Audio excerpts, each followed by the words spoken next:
Today, two key areas for us to look at. First of all, can I introduce myself for those who are watching in, I'm Peter Fox, leader of Monmouthshire County Council, so I'll ask colleagues to introduce themselves. Bob Greenland, Deputy Leader. Jeff Burrows, Cabinet Member, Social Care and Health. Phil Murphy, Cabinet Member for Resources. Good morning, Liz Hackett-Payne, Cabinet Member for Education. Thank you for that. Dimitri, would you like to? Dimitri Petruni, Leader of the Labour Group. Thanks very much. And any officers who will come in later on, perhaps you could introduce yourself when you speak. We have a couple of apologies this morning from Councillor Brian Jones, who's unwell. And I think Phil Hobson may be joining us as soon as he can. Okay, so declarations of interest, please, first. Yes, thank you, Leader. I declare personal interest as the public board member for the SRS. Yeah, I also declare a personal interest as the council-appointed Director of SRS Business Services Limited. Okay, any other interests? We have other members in the room? No? Okay, right, great. Thanks very much. Again, welcome to this special cabinet this morning. Two substantive items to deal with. And first off, it's to look at the City Deal report. So if I can bring that up. So we're looking at a report today to grant myself as leader in principle the opportunity to principally endorse a city deal for the Cardiff capital region.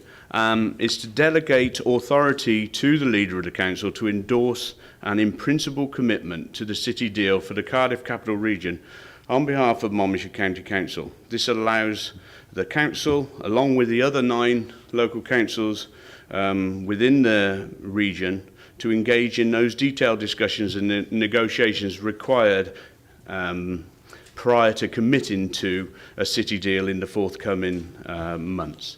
So an announcement was made by the Chancellor of the Exchequer in November last year around his comprehensive spending review that in principle he would be backing the delivery of a city deal for the South East Wales region.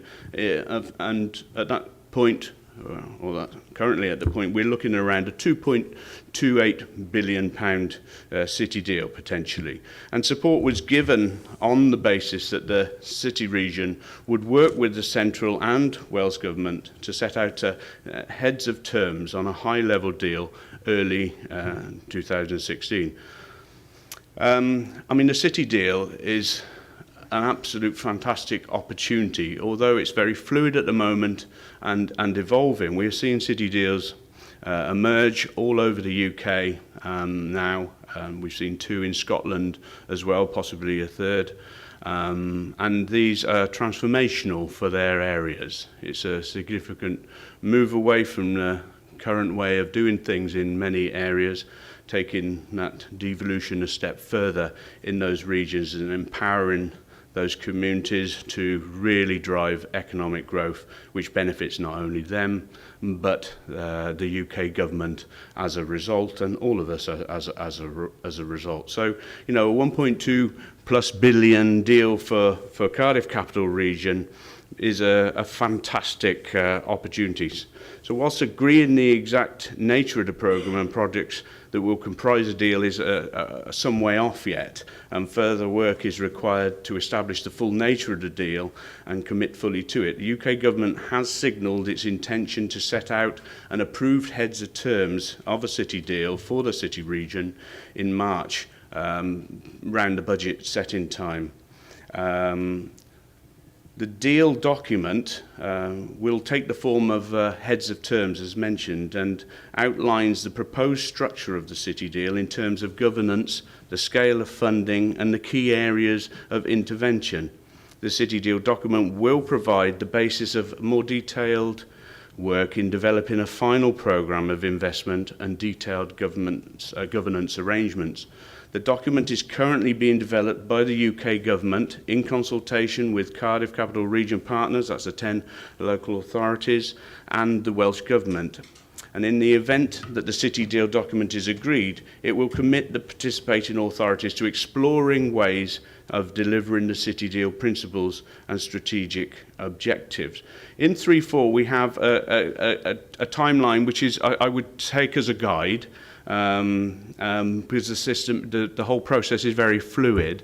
Yesterday, or rather Monday, myself and two other leaders representing the 10 leaders met with our Wales Government to discuss our proposals in a formal challenge session. That is something which has to happen with these deal processes.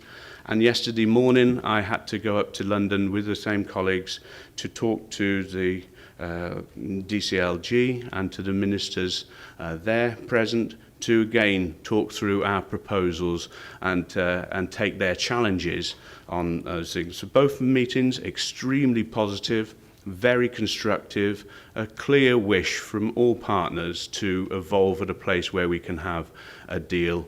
However, it's very fluid. There are still areas which will be talked about and discussed, certainly around things like governance, where you know, like as I said, it's quite fluid. So we're not at a point of actually announcing anything at the moment. As was said, as the report says, this is very clearly very high level in principle at the moment. This is not committing the county council to anything at this point. All it's doing is really committing for us to stay in the game, to work with our colleagues to bring forward this opportunity. And this opportunity then will be fleshed out over the next several months, and the various strands and themes we're proposing can be fleshed out, ready to present a coherent set of proposals to the partner organisations, and for us then to decide as a council, do we want to continue in this journey? You know, we'll make those decisions when they come forward. These things can sometimes take from 6 to 18 months to get to a point where we have a mature deal which is, you know, ready to be absolutely signed up to and to really take us forward from. You'll see there in 3.5 that the proposal, as I said, is a 1.28 billion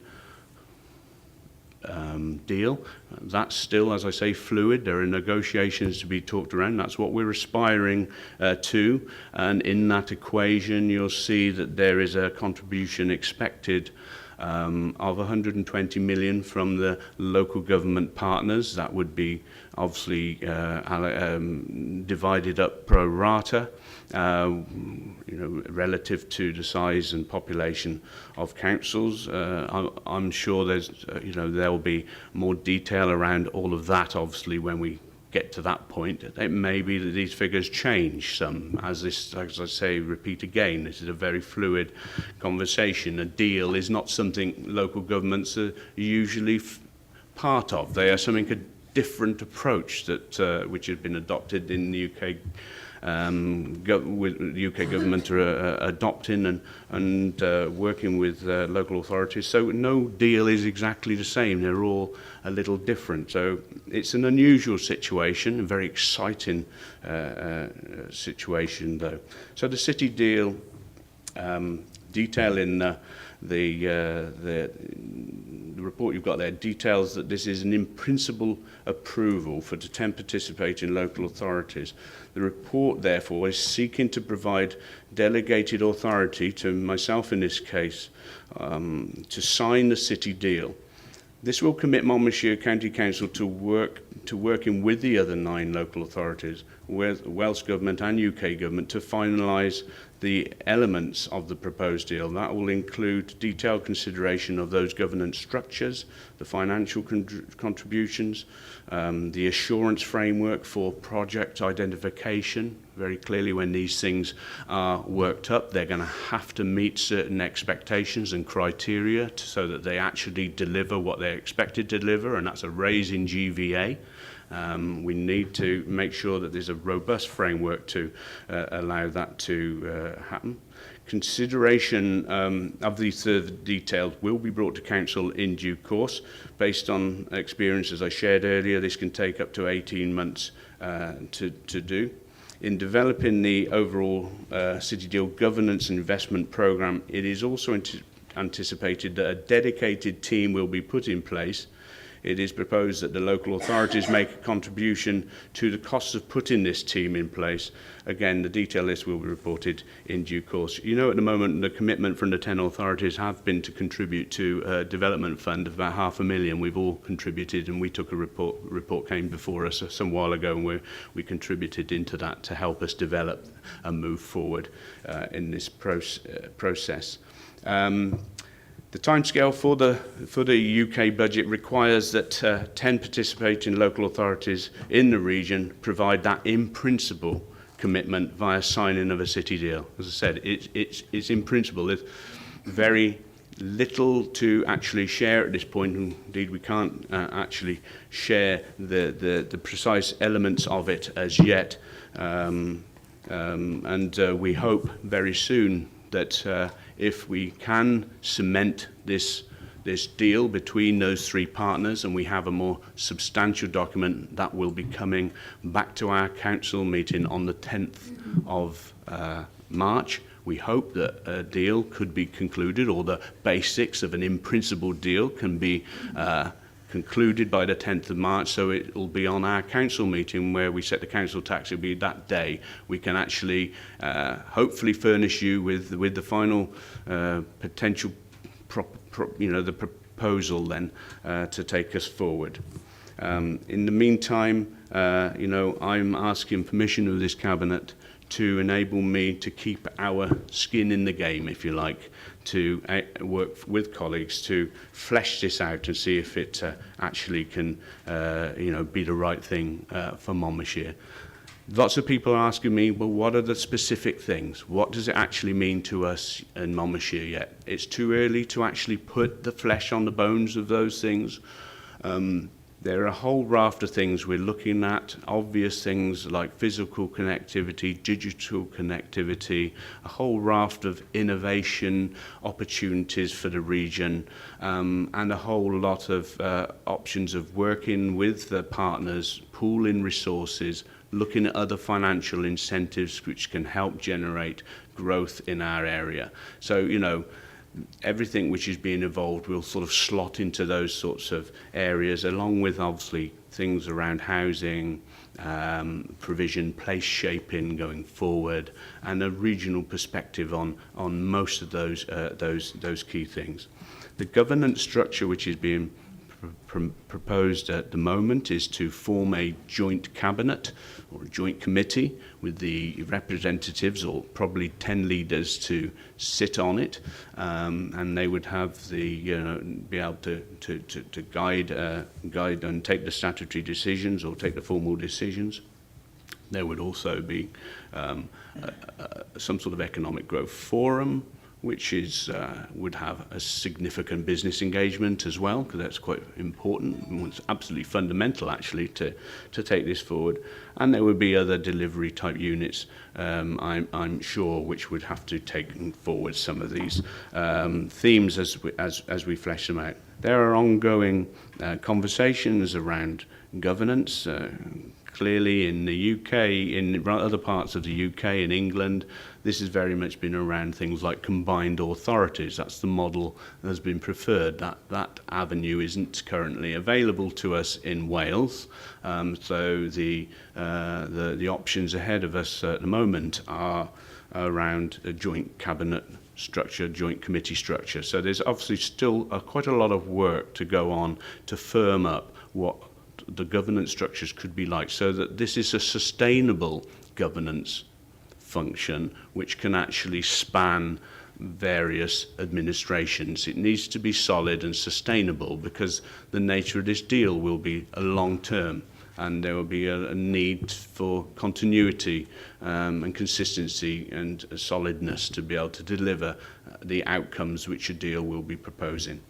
So if I draw us back to the recommendations, they are listed there in two. I think I will go through them one by one. And this is recommendation 1.1. Provide delegated authority to the leader of the council to sign the city deal document on behalf of Monmouthshire County Council, and along with the 9 partner local authorities comprising Cardiff Capital Region, this will be clearly predicated on the understanding that the city deal document sets out endorsements at this stage and thus subject to final agreement of full council. Pursuant to the city deal document, the council continues to work with the CCR partner local authorities, UK and Welsh Government to develop the final city deal agreements. Further reports on the matter are submitted to council as appropriate to keep members appraised of developments. As I said, hopefully we'll be able to have a full, frank, open, good debate on the 10th. Not that we'll be asking for any decisions to be made there, that will come later on, as we said, but to get everybody totally up to speed of what the potential is, that can happen on the 10th. So the recommendations are there. Colleagues, can I open up now? Bob. Thank you, Leader. This is the first opportunity in Wales for a city deal.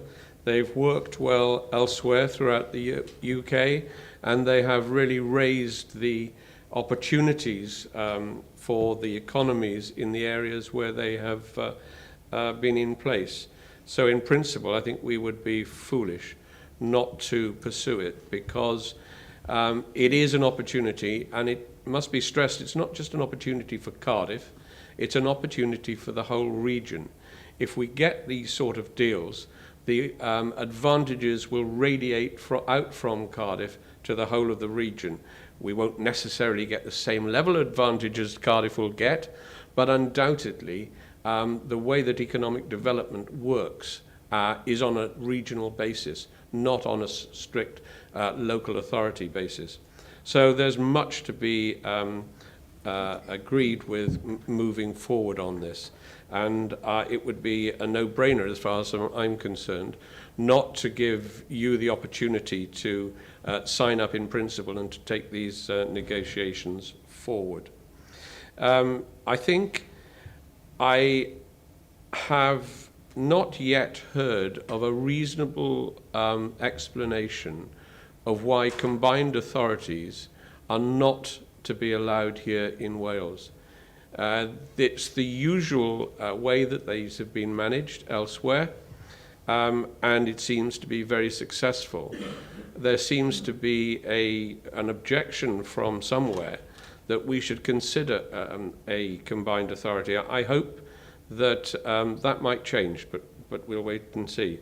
But I think the other thing to say is how much we should welcome the partnership working of local authorities, the Welsh Government and Westminster, working together to bring economic opportunities to an area of Wales that is sadly in need of it. And that is to be welcomed as well. And then finally, Leader, I just wanted to thank you for the leading role that you have taken. As we heard, it was you and 2 others who went up to London yesterday. And you put a lot of work into this over the last few months, and you have taken a leading role, and I thank you for that. And I also want to thank Kelly Byrne, who, as well as one of our senior officers, has also devoted a huge amount of time leading in one area of the work on this. And so a thank you to you as well, Kelly. So I have nothing but support for this move. Many thanks, Bob. Thanks indeed. Jeff. Yes. Thank you, Leader. I concur with Bob and offer congratulations to all the effort that's been put in so far. I'm very excited by this. I think this could be utterly transformational. The fact that the whole principle behind this is raising GVA, that means raising tax through more jobs and better quality jobs. Today, it's been announced that Aston Martin are coming to the Vale of Glamorgan with 750 high-skilled, well-paid jobs to start with. That radiates out in concentric circles of supply to probably thousands of jobs that will be brought in to supply in themselves, probably most likely a high level of high-value jobs. This for us, if we're doing it on the same principle of bringing more with GVA, there's an awful lot that could happen to this area. And we may get to the point where we feel that once we get past Bristol and the high level intensity and activity levels, it starts to dip away, that perhaps for the first time we'll be in a position where that feeling of contribution moves continually west over the bridge and well into Wales. So I'm really utterly for this. Thank you, Chair. Yeah, thank you, Jeff. Liz? Thank you very much, Leader. And first of all, I'd like to say I don't think there's a better person for taking this forward, all the hard work you've done. And I certainly support the delegated powers that would be put within your hands. I just wanted to ask about the other authorities. I presume that they have had a similar report that's gone to their cabinets to take this forward. And I'm glad you brought up the timescale, because it does seem quite tight on there. The finalisation late summer. But you did say it was flexible, so I just wondered if you could perhaps enlighten me a little more on that. But in general, I think it is absolutely wonderful for the region, and it's great that local people can actually be doing this, that they can have a part in effect, their own future and the future of their children. So very much support this. Thank you, Liz. To give you a flavour, other councils, the 10 leaders, we all met on Monday morning. We have fortnightly meetings with our chief executives. I have to praise all of my colleague leaders. There's a great relationship between us all. Political barriers aside, there is no conflict in the region. Just a real desire to add some real value to what we all do and to really raise the opportunities for so many people across the region, wherever they are. And it'll be different opportunities for different people wherever they are, but there will be something for everyone in the deal. It has to hit those triggers to meet the expectations. Other councils are taking they're at similar stages. Some are having special cabinet meetings. Some, if they've got their councils scheduled and their thought is fallen, they're taking doing something similar. But basically, everybody's looking to arrive at the same position where all of the leaders can, if there's a prior to announcement before the budget, that all leaders can say, yes, we're in principle. And we want to be on the journey to explore what we can actually make this look like. And that's what we're trying to do. We just want to make sure we're in there. So everybody's trying to do that. The timescales, as you say, are tight. We've been given, even though others have said we've been talking about deals for a long time, we haven't been talking about city deals for a long time. Perhaps the concept of them, but for them to, when we seriously got moving on this is not that many months ago, and then there are stages to go through. So actually cementing that relationship between the 10 authorities was a fundamental step and took some evolving to get people in the same place. So that took some time. And then, of course, we had the announcement in November by the Chancellor when he came to Cardiff saying that he wanted to have a city deal and he wanted it signed up by the budget. That gave us probably a time frame half as long as most deals have had, or even less than that, to pull this together. So there's been I cannot underestimate the humongous effort from key officers in all councils. Kelly's been referenced, absolutely, quite rightly so. And officers have put in huge amount to bring this together.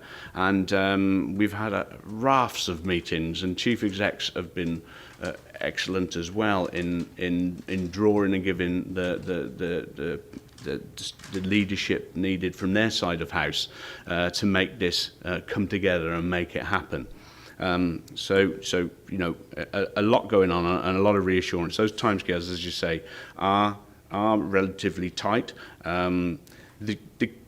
Obviously, you know, the Treasury or the Chancellor would like to announce something significant like this, and other deals, I'm sure, across the UK in line with the budget, because it obviously has to be in line with the budget, because, you know, the budget would have to recognise that it was going to make these commitments.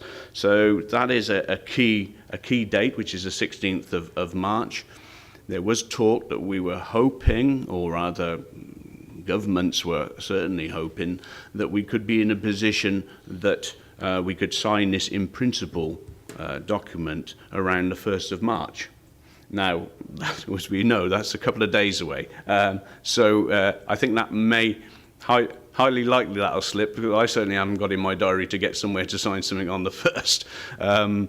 But I think it's, as I say, fluid. And you'll recognise how fluid it is through the way that members' diaries have been messed around a bit with lately, because one minute something is set up, and then it's changed, and it's the same for other projects. They are very, very, very fluid. I think Jeff makes a really good point. Fantastic news this morning about Aston Martin coming to the Vale, 750 jobs.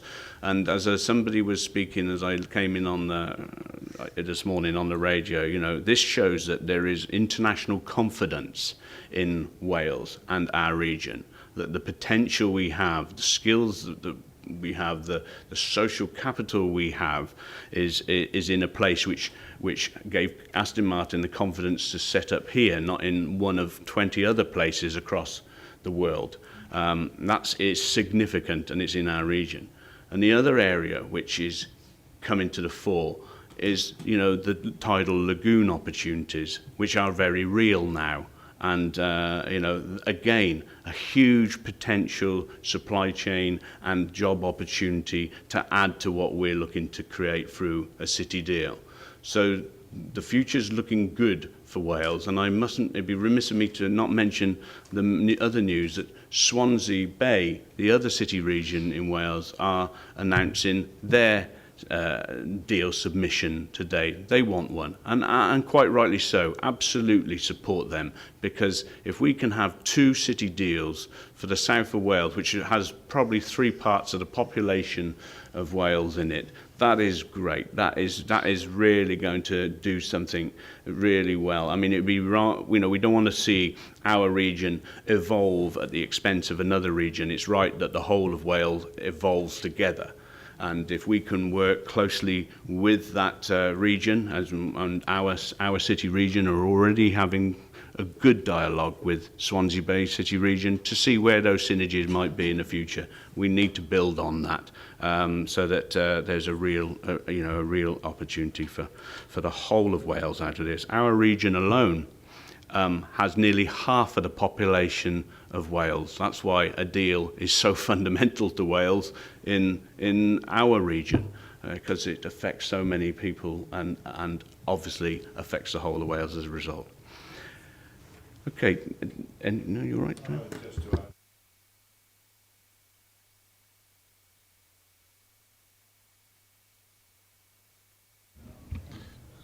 I did press it, didn't I? Yeah. As I say, this is the best opportunity that we've had in a long, long time, and we should grab it with both hands. Thanks, Phil. Dimitri. Yeah, absolutely have to stay in the game for this. I think the crucial paragraph from me is 5.1. Says that basically remain in the deal process, but will not commit to any financial outlay at this point in time. Obviously, you have been asked about details, and rightly so, because people are just kind of curious and want to know. Because so far, I support the city deal, but it's so far rhetoric. So you sort of want to see hard, concrete stuff. But I'm willing to accept that it takes time. I'm willing to accept that it takes a lot of work. But yeah, totally support it. Thanks, Dimitri, and I know you've been supportive all along on this. And yes, and it's frustrating for me, who at the moment not to be able to share more detail. but you know, there's a way that these things are crafted. Like I said, it's a little bit different to what we're used to in local government at times, certainly different to what we're used to in this authority. But there are exciting themes in there, really exciting, and not just wishful thinking. A deal can't be wishful thinking, because it has to hit these parameters of lifting GVA, which can or take people out of worklessness. And that's the focus, because, you know, we want to give our kids and the future generations a real opportunity, and we want to see families in the valleys, tops of the valleys, you know, which have got this perception around them. We want them to be vibrant, great places where they're great to live in, and that people want to stay there and live in because they've got access to excellent jobs, or they've got access and connectivity to the hubs which have excellent jobs, you know. So they're, you know, this is really, really exciting stuff. So I'm hoping if we can get all the governments to agree, all partners to agree that we can have that report before us on the 10th of March to give you some indication of what these themes and schemes might look like. Nothing individual will be fleshed out. That will happen over the following several months, but you'll get a fair idea of where we're heading and what it might mean for us as a county and what it might mean for other counties. It'll be different for all of us. So on that note, then I'll take us about, I won't read the recommendations again, I went through them earlier, but can I move the recommendations into, please, all in favour? Thank you very much. Great. Okay, we'll go on to the second report of the morning, and that's to agreeing to a new partner to join in the SRS. And I'll lead on this one, because my two colleagues involved have obviously declared an interest. So you're all familiar with the SRS, the Shared Resource Service, and its ambition has always been to expand the provision of services to other public sector partners. And Blaenau Gwent County Borough Council has now completed and agreed a business case through its own authorisation and committee processes, and is requesting to become a partner of our SRS. The report seeks approval from SRS partners, and we're one, and Torvine's the other, and obviously the police are the third, and it's seeking our permission to invite Blaenau Gwent to join us at the SRS. The strategy for the SRS, as you'll see in 3.1, is focused on consolidating the demand of multiple partners and brokering the supply of single ICT solutions.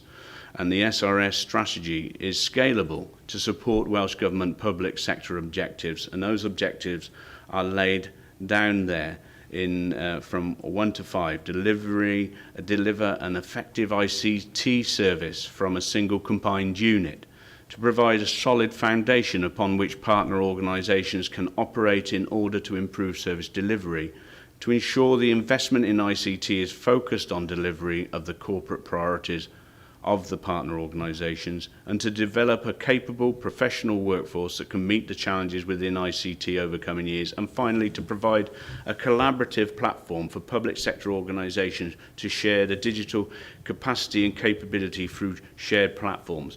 This is, you know, we've got a wonderful service up there, which, you know, we've been hankering to expand for some while, and this really takes that next step, which is really great.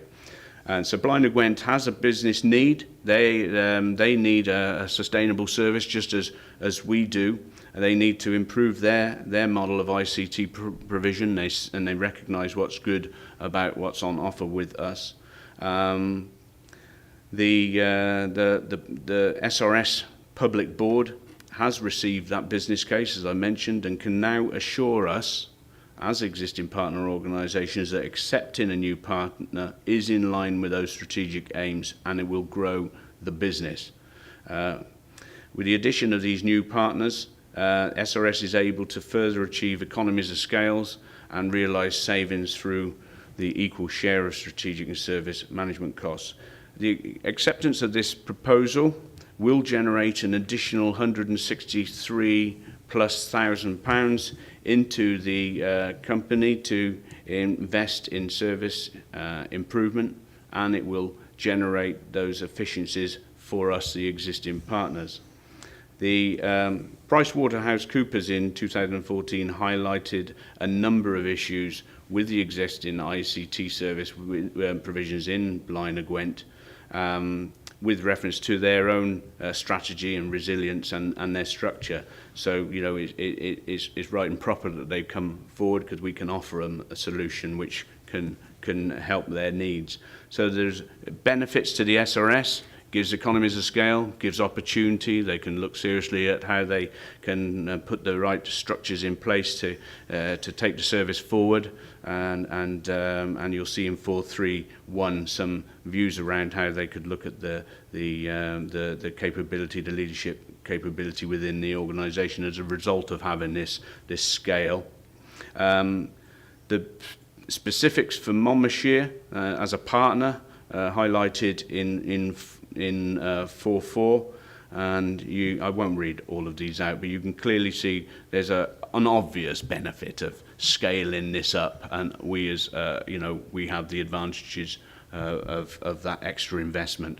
There will be reassurance, as you'll see in 5, the monitoring evaluation, to make sure that our service isn't diminished in any way through having to provide for Blaen y Gwent. That's going to be really important to us, and we'll make sure that that evaluation and monitoring continues to give us that reassurance that we're not losing anything through diluting what we've got, if you like. This is an opportunity to actually strengthen, as I see it, strengthen what we have and offer a better service to ourselves in due course, I'm sure.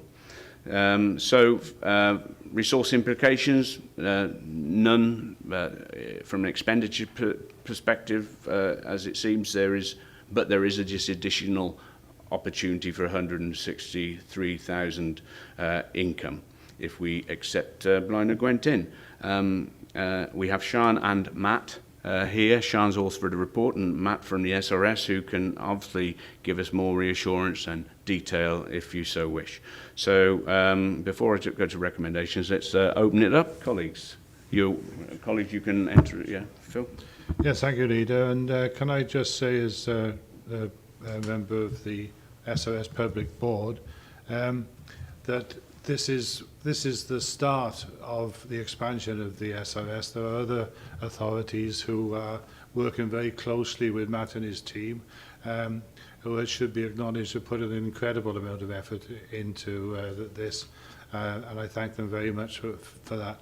This is exciting times for the SRS. Bringing Blaen y Gwent in will without doubt benefit all the authorities, but it is the start of a far wider collaboration, and possibly in various forms, that will only strengthen the facility. So I am very, very happy to support it. Thank you very much. And I just basically wanted to pick up on 4 and 5. It says the benefits will be, the additional investment, and I can see that, and it will bolster service excellence, which is great. And then looking at it perhaps on a more Monmouthshire basis, what sort of reassurance would I have that our schools will not be hampered? Obviously, Blaen y Gwent schools will also come in, and we've got quite a tight programme set for enhancing schools which they've bought into, and I just wanted some reassurance that this wouldn't be jeopardised in any way. Yep, so Matt Lewis, Chief Officer for the SRS. In response to that question, there's no reduction in number of staff that look after Monmouthshire schools as part of this process at all. There are 4 staff out in primaries now, there are techs in the secondaries. That doesn't change, and in fact, as part of the programme of work for Monmouthshire schools, there are additional resources being brought in through the business case that Sian's managed from a Monmouthshire perspective. So those staff don't change. They work on Monmouthshire schools today. They will work on Monmouthshire schools tomorrow. Blaen y Gwent have if you like, a duplicate schools team that manage their schools in Blaen y Gwent. So this will be about providing opportunities for everybody to work across. It's not about reducing Blaenau Gwent schools provision, and it's not about reducing Monmouthshire school provision. They will be exactly the same, so there'll be no reduction in service at all. Thanks, Matt. Just wondering, following on from that point, do the current Blaenau Gwent staff, is there sort of a 2P arrangement? Do they join in under the same arrangement as our staff did when we join, or are they an equal partner? You know, how does it work? This question was asked quite early on at the public board, and it was agreed that Blaenau Gwent at this occasion would be admitted as a partner. So I think going forward, whenever we do discuss a new organisation coming in, we always need that discussion point around, are they customer, are they partner? Blaenau Gwent will be coming in as a partner into this, and the schools provision remains exactly as it does today. There will be a TUPE transfer in of staff. So Blaenau Gwent, as the paper suggests, they made a decision at full council on January 21st, which was, yes, we'd like to be a partner. And the next few months is about working out what the transfer of staff looks like, what the teams look like once those staff are integrated in. So schools, as an example, it almost mirrors exactly what we have. So they nicely slot in under what the schools provision currently is for Monmouthshire. So that one particularly, almost you bolster the service on day one because there will be more staff doing the same kind of things. Yeah, just very briefly, it's long been the aspirations of us that SRS should become a much larger organisation to gain the true benefits. With ICT services, it makes absolute sense to bring other partners in. So I welcome this. I also want to just put on record our thanks to Matt for the work that he has done in negotiating this and bringing this forward. I know there's a lot of work involved. And as Phil has hinted, other councils are looking at this as well. And I do hope that we will be able to get even more on board to get the further economies and efficiencies that we are looking for. Thank you, Bob. Anybody else wish to? No? Dimitri? Yes, two quick questions. First one is on 6.1, which referred to about additional 163 income arising from accepting a new partner will be invested in bolstering service delivery, bringing opportunities for future efficiency savings within MCC. Can I have more clarification on what that means? Are we mean efficiencies in IT, or I've kind of more clarity on what that sentence actually means. And on 6, just a query. The actual impacts from this report recommendations will be reviewed every XXX years. Is that purposely meant to be non-specific, or? Thanks, Dimitri. Both good questions, and I didn't pick the 3 X's up yet. Sorry, Matt, would you like to deal with those? Yeah, sure. If I take the first one, so if you're at the 163k coming in, that's for this management wrap that goes around this. So if you like, the upper levels of the organisation that are going to be providing support into Blaenau Gwent, that's what that money's coming across for. So with what is going to be 7-8 people going across to Blaenau Gwent to provide support, what we can't do is, as we mentioned earlier, we can't degrade any service to any current partner, so we need to make sure that we kind of bring resource in behind us to make sure that those service levels stay the same. So a good example for that might be, we're currently talking around a business manager for the SRS that could manage HR finance functions for us. Currently, that takes a small part of each person from the leadership team to manage on a daily basis. So we're trying to, if you like, release the leadership team and the management team to focus on doing the things we should be doing for multiple organisations, to try and bring those people in behind to cover those areas. There are other things that we'll try and use that money for. So if we take kind of phone systems and storage systems and applications going forward, we'd like to start using some of these funds to use as kind of pump prime, if you like, for making things happen. So if you look at, for example, a HR payroll system across the Gwent region, most of us use the exact same system today. So back to Councillor Greenland's point of why wouldn't we take the advantage of using the same system for everybody? We could start to do that work using some of this funding to get it going and get it moving. And there will be greater efficiencies both within IT and within the organisations of us coming together on systems. There'll be collaborative opportunities in departments that exist within Monmouthshire, Blaenau Gwent, Torvine, Gwent Police and whoever else, not just in IT. So I think we see there are savings that can be made elsewhere in your organisations enabled by the better use of technology and coming together on systems. Sian. I'd just like to reply to your point on the XXX on the bottom of the report there. This will be monitored on an ongoing basis to measure the impact of bringing in an additional partner. It'll also be monitored each year as part of the business plan for both the SRS and for Monmouthshire, and it'll also form part of the strategic plan that we have in the SRS, and also for here in Monmouthshire as part of our county. So it's a continuous monitoring basis for the impact of bringing in new partners on the communities and on the sustainability of it going forward. Okay, thanks Sian, and thanks Matt for coming along today as well. So I'm going to take us straight to the recommendation, straightforward, that MCC agrees to Blaenau Gwent County Borough Council join in the SRS as a partner, realising benefits for both the SRS and Monmouthshire County Council. All in favour of that? That's it. Thank you very much. And that brings our meeting today to a close. It was just those two items. Our next Cabinet's on March the 2nd, and there's a substantial agenda for that meeting. So thank you very much.